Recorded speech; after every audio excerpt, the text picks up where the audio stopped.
જ્યારે અર્જુને ભીષ્મ પિતામહને બાણોની સૈયાથી સુડાવી દીધા હતા, ત્યારે ભગવાન શ્રી કૃષ્ણ છેલ્લી વાર પિતામહને મળવા ગયેલા. ભગવાનને જોઈને ભીષ્મ પિતામહે છેલ્લા શબ્દોમાં કીધું કે હે કેશવ, મને 10 જન્મ યાદ છે સાહેબ, અને 10 જન્મ મેં કોઈ એવો ગુનો નથી કર્યો, તો આજ આ મારે દિવસ કેમ જોવો પડ્યો છે?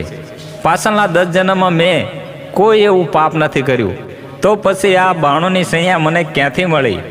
આ બાણોની પીડા મારાથી સહન નથી થતી કેશવ, મારા સવાલનો ઉત્તર આપો. ત્યારે ભગવાન શ્રી કૃષ્ણે કીધું કે પિતામહ, આ વાત 10 જન્મોની નથી, પહેલાંની છે. જ્યારે તમે રાજકુમાર હતા અને જંગલમાં જતા હતા, ત્યારે તમારા રસ્તામાં એક સાપ આવી જાય છે. સાપને માર્યો તો નહીં, પણ વિચાર્યું કે આ સાપ કોકને કરડશે, એટલા માટે તમે ઝાડીઓમાં ફેંકી દીધો. કાંટાવાળી ઝાડીઓમાં ફસાઈ જાય છે. જેટલી વાર નાગ બહાર નીકળવાની કોશિશ કરતા, એટલા એમને કાંટા વાગતા. ઘણા દિવસો વીતી ગયા, પણ સાપ નીકળી ના શક્યો.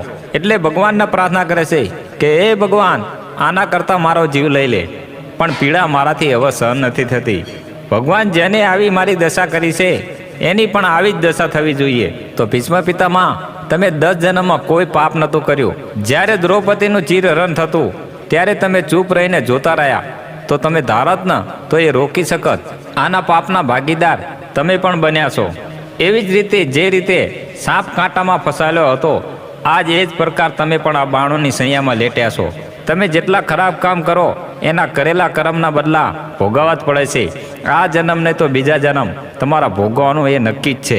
સારા કામ કરશો એનું સારું પરિણામ મળશે, અને ખરાબ કામ કરશો તો ભોગવવા તૈયાર રહેજો. તો મારા ભાઈઓ, તમે પણ સારું કામ કરતા જાઓ અને કમેન્ટમાં જય શ્રી કૃષ્ણ લખતા જાઓ. જય શ્રી કૃષ્ણ.